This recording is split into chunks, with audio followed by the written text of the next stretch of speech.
Welcome to Give Cheese a Chance, where I encourage you to make cheese at home. I'm Marianne. Today I'm going to be showing you how to make a blue cheese at home. This is not just any blue cheese. This is a Roquefort-style blue cheese, and that's because I'm using 16 liters or 4 gallons of sheep's milk. So there are many blue cheeses that you can get using cow's milk and goat's milk, but this one specifically uses sheep's milk, and you're going to find that it gives you a much higher yield of cheese than a regular cow's milk or a goat's milk, and it's going to have an amazing blue cheese flavor. This is an advanced cheese making recipe, and it's got quite a few ingredients, but don't let that discourage you. You're going to have an amazing journey making this cheese and an amazing result. So let's get started making this Roquefort style blue cheese.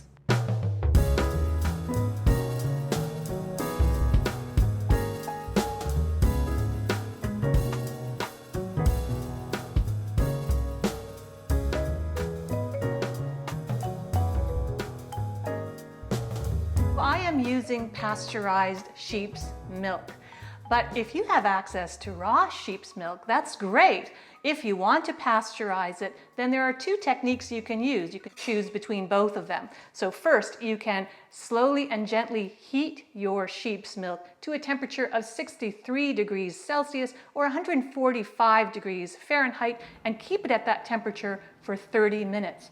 Or you can heat it to a little bit of a higher temperature, which is 72 degrees Celsius or 160 degrees Fahrenheit, and leave it there for just 1 minute. So you get to choose the technique to pasteurize your sheep's milk, or you can use raw sheep's milk if you feel really confident in the cleanliness of your milk.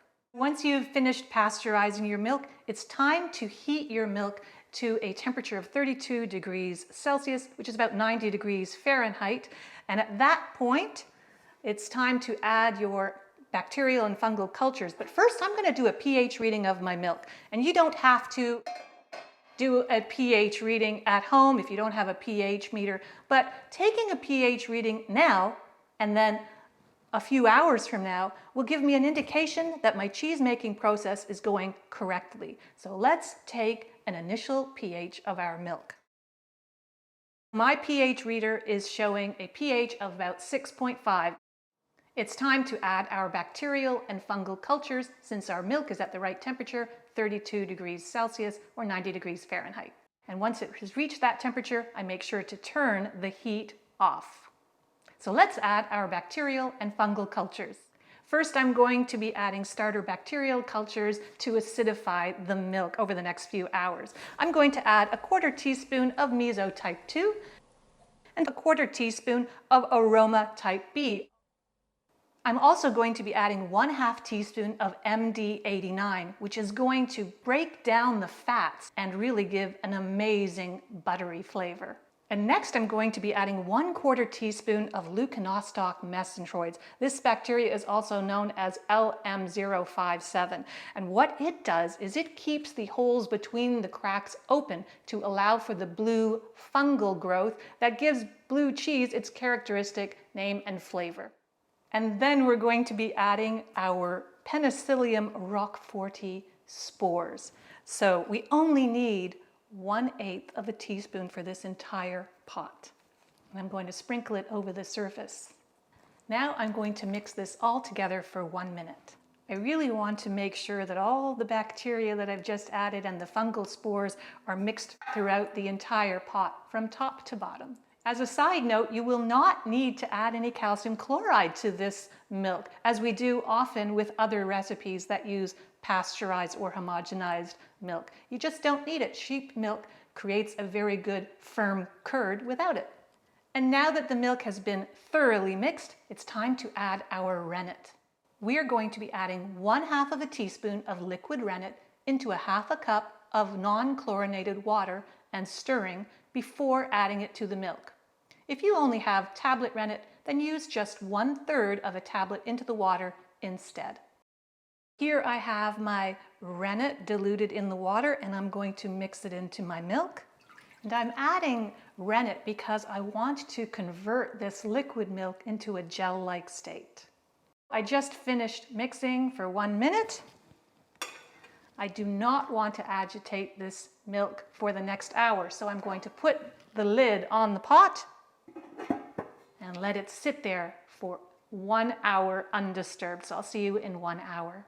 The 1 hour timer is now up, so let's look inside the pot and see if our milk has gelled. It looks really good, but I'm going to use a knife to check the texture. Oh, that's nice and firm. Look how it splits into into two clean pieces. Not so clean, but I can tell that this milk has gelled perfectly. We want to now cut this curd into cubes that are about 3/4 of an inch in size. And we're going to do that by using this very long knife and cutting parallel lines all the way down to the bottom of the pot, first in one direction, then the other direction. And then we want to even make horizontal cuts, which are pretty hard to do. They might end up being more like diagonal cuts when we try and make those cubes all the way down to the bottom of the pot. And now that we've made those cuts, we're going to let these cubes heal for about 5 minutes. So I'll see you in 5 minutes. The 5 minutes is now up. We want to now stir these cubes for 15 minutes as gently as you can possibly imagine, because these curds are very delicate, especially at the beginning, and we don't want to damage them. We just want to stir them to encourage them to release some of their liquid whey. And you can see some whey has already been released over the 5-minute resting period we just had. I'm going to get a very long spatula and I'm going to run it around the inside edge of the pot. That's basically how I'm going to be stirring these curds, especially in the beginning. Just running that spatula along the inside of the pot. And if you see some really large cubes that you missed with your knife, just use your spatula and cut them in half. The 15 minutes of stirring is now up, and we can see that the curds have really shrunk in size, and there's a lot more of that yellowy liquid whey in the pot. Next, we just want to set a 5-minute timer and let those curds settle to the bottom of the pot. And while you're waiting for that 5-minute period, we're going to set up some things by the sink. I've brought my big pot of curds and whey and put it into my sink. Let's take a look. There is a lot of liquid whey on the top, and all the curds have settled to the bottom. And my job now is to remove as much liquid as possible. So how am I going to do that? I've set up a strainer in my second sink, and on top of it I have put some very thin fabric. This is called a butter muslin. And I'm going to be transferring all of the curds and whey into this strainer to remove as much liquid as I can, and then I'm going to transfer those curds into this cylinder form. This is 6 inches high and 8 inches across. It's got small holes in it to let as much liquid be released as I can. Now, I have more curds than this form will hold. So I have put this plastic netting, and I'm creating a collar on the inside of the form so that I can overfill this form. I'm going to add all the curds into this, and it's going to go beyond the height of this form. Over time, over the next few hours, the curds will shrink and I'll be able to remove this collar. So let me show you how it's done.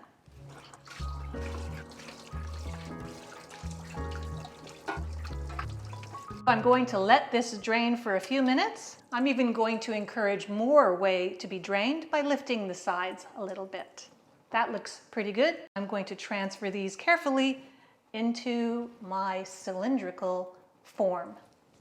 I really want these curds to keep their individual shape because I want little crevices between each curd for the blue mold to grow. If I compact these curds in any way, there won't be any oxygen within the cheese itself for the blue mold to grow. I've placed my board here on a little bit of an angle so it encourages the whey to drop into the sink on this side.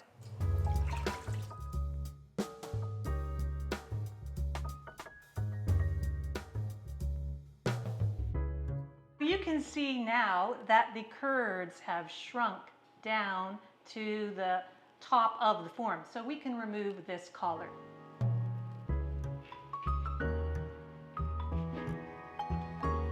Done. It's time to flip our cheese for the first time. And we really have to flip this cheese 3 times over the next 12 hours or overnight. So let's do our first flip.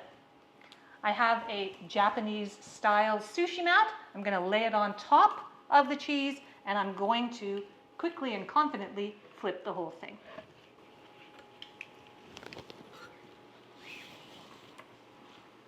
I'll see you tomorrow morning. Well, now it's the next morning, it's day 2. Today, we don't have much to do. All I'm going to do is take a pH reading of our cheese curd because the goal is that the pH will have lowered to about 4.8, about 24 hours after we added our starter bacterial culture. So let's take a pH reading of our cheese. Wow, it looks good. I have my pH meter here. I'm going to turn it on and stick it directly into the curd. In it goes. It's reading 4.8, which is perfect. Our cheese is very happy. Today, the only thing I have to do is flip my cheese every 6 to 8 hours.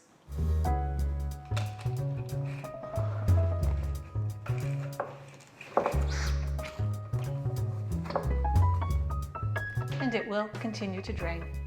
Hello, it's now day 3. That means we get to take the cheese out of its form and weigh it.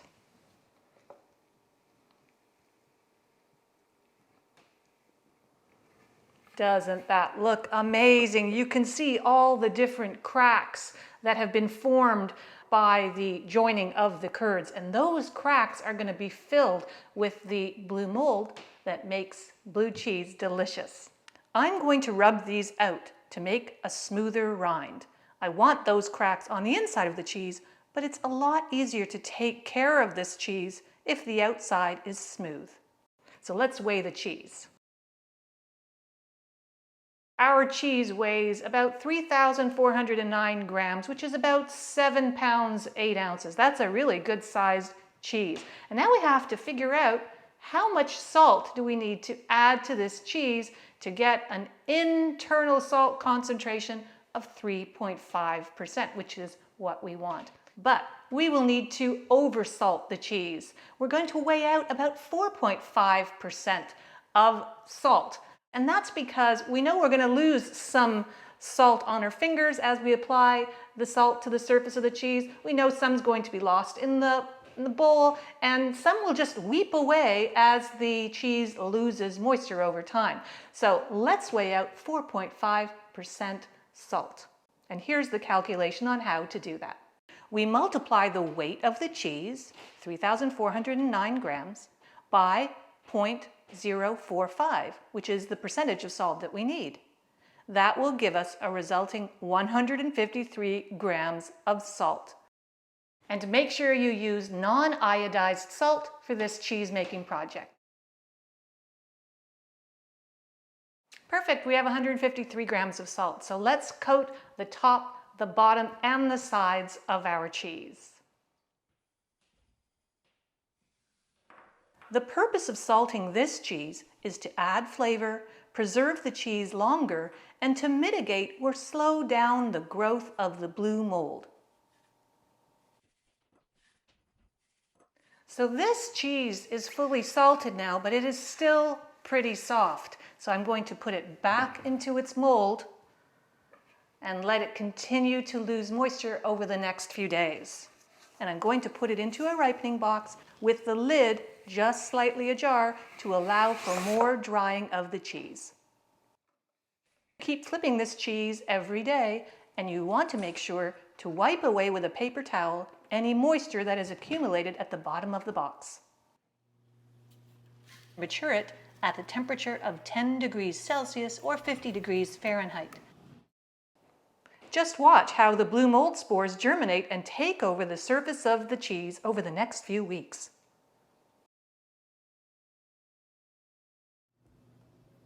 At the 2 to 3 week mark, your cheese will probably be totally covered in blue mold. At this point, it's important to bring oxygen into the center of the cheese to allow the blue mold to grow inside the cheese as well. Sterilize a long skewer or a knitting needle and carefully pierce the cheese all the way through on the top, bottom, and sides. Put the cheese back in your ripening box to mature for 2 more weeks, and then repeat this piercing process again because you want to keep those air channels open.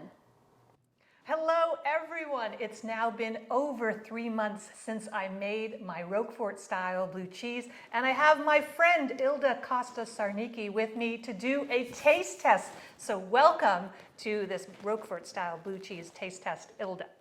Thank you very much for inviting me. Actually, I think I invited myself. You did, but I was like so happy that you said you wanted to come over. So we're gonna taste this cheese and we're gonna critique it. So I'm going to show you the cheese that I made for this video 3 months ago. You ready to see it? It's quite a sight. I think so. Oh my goodness. Wow, and it's ginormous. It's quite large. Initially, when I made the cheese, it was much larger. It was this size. This is another batch of cheese, the exact same recipe that I made just 3 weeks ago. And you can see it's much larger and the surface is quite different than this one. This is so exciting. I have not seen a blue cheese this large. If you make this cheese and you're really excited that it is this large size and then it shrinks down, just know that that's what happens with this recipe. It gets smaller as it ages and it loses moisture, so that's normal. Mm-hmm. If you don't want the surface of your Roquefort to be covered with blue mold, you can scrape the cheese before you cut into it and serve it to your guests. Here's a little video showing how I scraped this cheese to remove the bulk of the blue mold so that you have a pristine white cheese underneath, and then you can wrap it in an aluminum foil to preserve it longer. But with this particular cheese, I only half scraped it just to see the cheese underneath, and to me it looks really interesting. Are we ready to cut into it? I'm ready. Okay, let's do that. Let's open it up. Oh my God. Oh, this is really Look at that. This is spectacular. Wow. What a spectacular cheese. So let's cut it some more into some big pieces. Is that my piece? Wow. That's a beautiful specimen of a Roquefort slice. I think so too. It really is quite aromatic too, as cheese often is. It's the visual and it's the aroma and beauty. Absolutely. And this one has it all. All right, so I have dug into this cheese quite a bit, and we can see it's quite crumbly and there is a lot of blue on the inside. So let's take a taste and let's be purists and eat the cheese by itself. Mm-hmm. Now let's do it. It's the only way to actually get an appreciation of the whole flavor and aroma profile.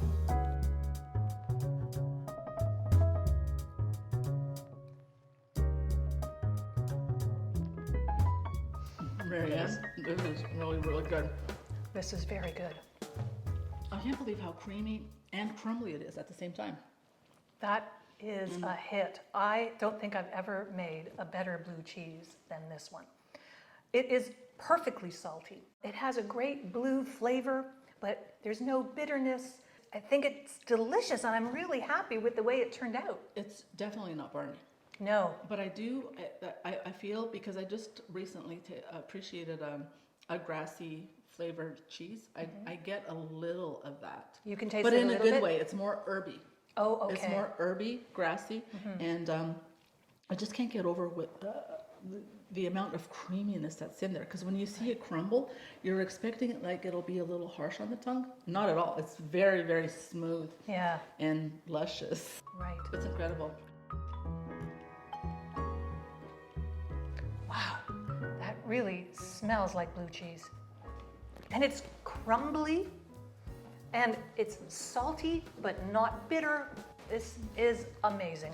And then just all that creaminess, the creaminess just fills your palate, and you finish a piece and you want to go back for more.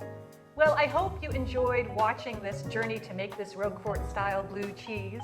And if you did, please click the like button below and make sure you click subscribe so you can see my videos about cheese making in the future. For Give Cheese a Chance, I'm Marianne. This is Ilda Costa Sarnicki. Take care.